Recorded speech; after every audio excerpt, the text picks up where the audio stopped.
สวัสดีพ่อแม่พี่น้องนี่ก็มาพออยู่กับสวนหมักทั่วแล้วก็สวนหมักแตงเนาะนี่คือสวนหมักแตงปลูกหมักแตงลงไปได้ประมาณ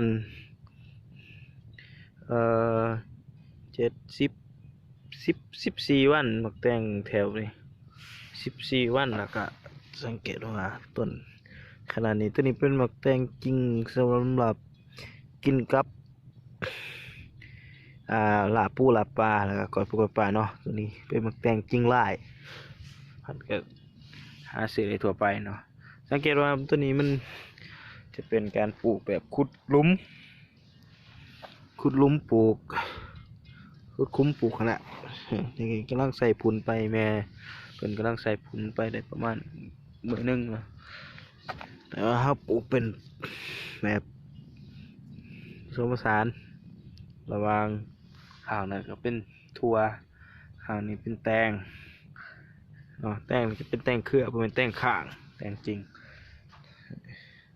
อายุประมาณ14 วันแต่ว่าเขาปลูกแบบบ่ได้ใส่สารเคมีใบมันก็เลยจะเป็นกระปองกระแปงแมงไหม้กัดแล้วก็ย่างอีกไก่นี่เพราะว่าตอนนี้เขาใช้พุ่นก็จะเป็นพุ่นเป็นแกบผสมกับขี้งัวแล้วก็มาจูดแล้วก็มาใส่เนาะนี่เลิกมาแต่เวียกย่ำแรงก็เลยมาหดสวนตื่มมาหดสวนคือเก็บต้นก็กำลังงามดี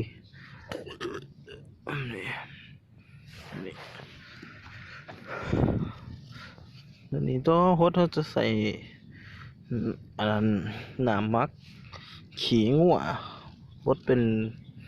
ประจำนะบางเทื่อก็หดคู่มือบางเทื่อกับมือหนึ่งหดแต่หนึ่งรวมมือ2 มือหดแต่หนึ่งแต่คู่มือนี้เดี๋ยวนี้ก็หดคู่มือละเพราะว่าขี้งัวมันหลายเห็ดหดคู่มือบ่ได้ยากการเห็ดน้ำมักสีดนี่กำลังงาม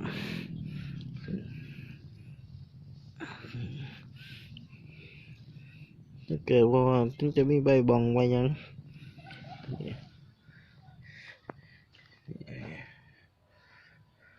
ปลูกลายเติบปลูกไว้กินเอง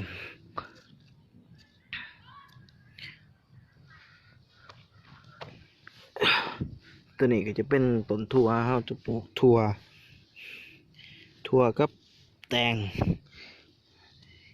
ใส่พุ่นเดี๋ยวบ่ได้จิ้มต้นสังเกตถึงเป็นใบเพราะว่าบ่ได้หดบ่ได้ฉีดสารเคมีบ่ได้ฉีดยาฆ่าแมงไหม้เนาะมีแต่หดฉีดแต่น้ำมักขี้งัว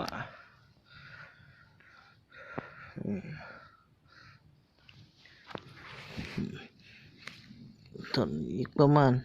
โอ้มีหมดขึ้นละ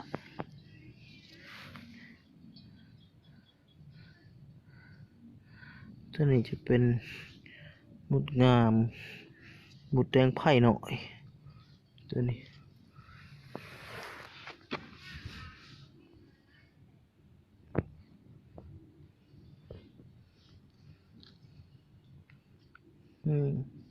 มีหมุดมาแล้วตัวต้นแข็งแรงอยู่แล้วสีนี่จะสีน้ำสมก้อนไหมเป็นการไร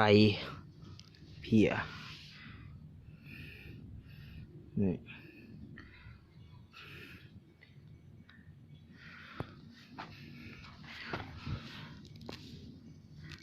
ก็มีหมดมาแล้วหมดเหลือมาแล้วขันหมดมาแล้วเพียจะมานำหลังบ้านนี่มันจะเป็นขี้งัวบีบใส่แบบนี้เลย กันใจขี้งัวดิบยังจะมีปวกมากินทั้งผืนถ้าหากมันก็จะถือปวกกินด้วยนะครับก็จะสีเตือนๆนะน้ำสมข้นใหม่แล้วก็เนี่ยตัวนี้เป็นใบสังเกตจะมีใบที่จะเริ่มเป็นใบเป็นล่าขึ้นละโอ้โหเป็นโรคอย่างพอกำลังเรียนปลูกใหม่ศึกษามาจาก YouTube แหละลองปลูกเองเบิ่งจะพบว่าปัญหามันเกิดหลายอย่าง4 ต้นมันคือบอก7 ต้นใหญ่ตัวใหญ่ประมาณสำปลายไม่ถูอายุประมาณ10ประมาณ20 วันในบักทวน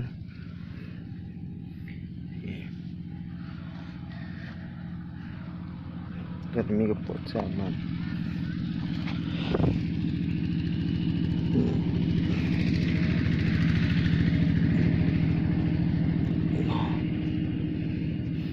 ตอนนี้โบคุมใหม่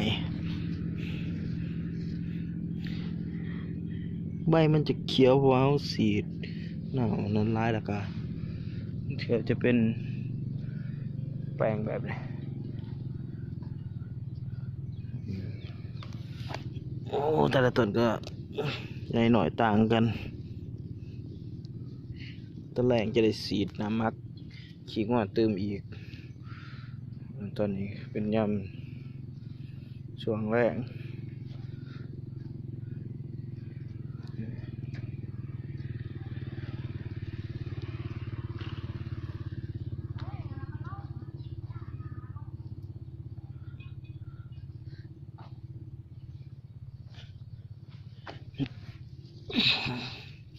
ปลูกไว้ทั้งเบิดก็มี2 4 6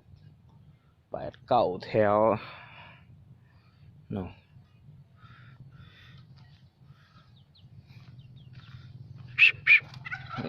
จะมีไก่แล้วก็ปูขางชุดนั้นตัวนี้เป็นพวกจีปลูกใหญ่แล้วโอ้โหนี่จะเป็นสวนหญ้าปลูกไว้ทำเห็ดแนวพันธุ์ไว้ถอนพันธุ์เป็นหญ้าเรื่องไก่หนาเนเปียว่าเรื่องหญ้าเนี่ยหญ้าไก่กินได้ไก่ง่วงมากขนาดเขามากขนาดไก่เงือกพอในเบิดโหลด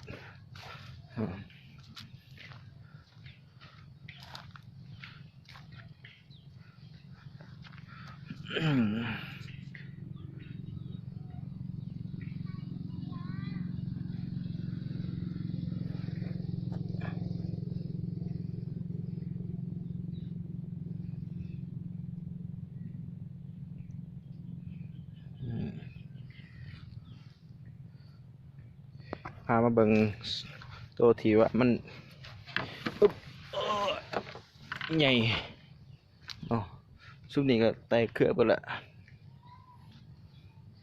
ตัวนี้สีตั้งแต่หน้ามักขี้งัวเนาะนี่ใบนี่ก็จะเป็นมีตักมีเพื่อนที่บ่ได้รับเชิญมาอยู่นำพวกนี้พวกกินเขาต้องบีแตกย้อนไปละเท้าข้าง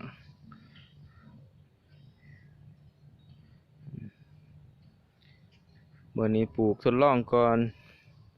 ตัวนี้จะเป็นพันธุ์ช้อนแดงเนาะถือตามท้องตลาดบ้านเขาก็มีขายเป็นแบ่งไว้ถุงขายนี่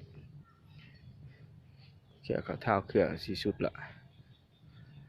เดี๋ยวกับว่านอีก10 กว่าวันคือสีเห็นดอกเห็นหยังโอ้โห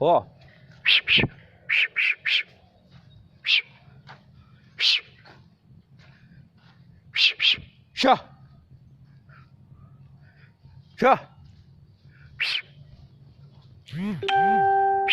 โอ้เสร็จ กบ่ได้รับเชิญเข้ามา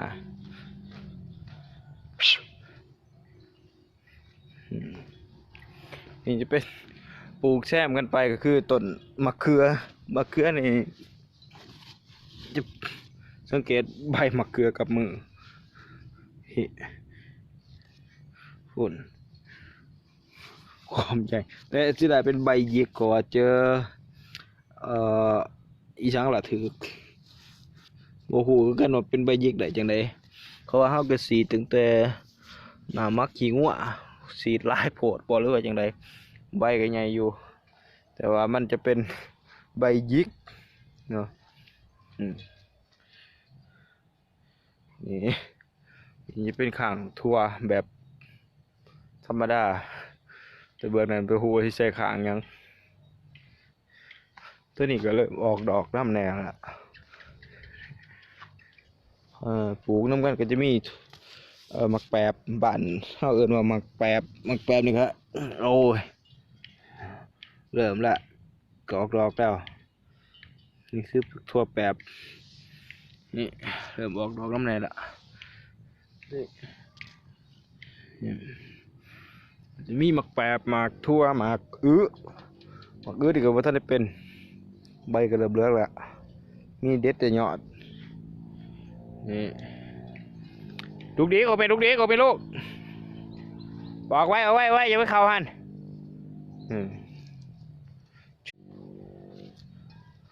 อันนี้ก็จะเป็นหน้ามักขี้งัว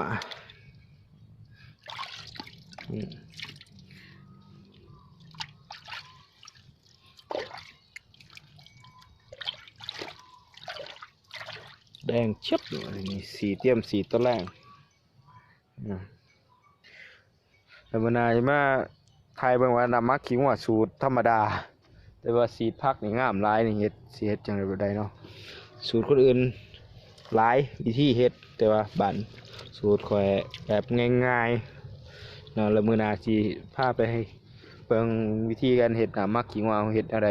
เนาะแล้วก็สีแบบใดวันนี้จบคลิปตัวนี้วันนี้เธอฮดสวนต่อนี่เป็นสวนพัก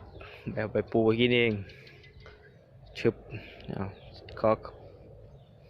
ไปละฮดสวนต่อ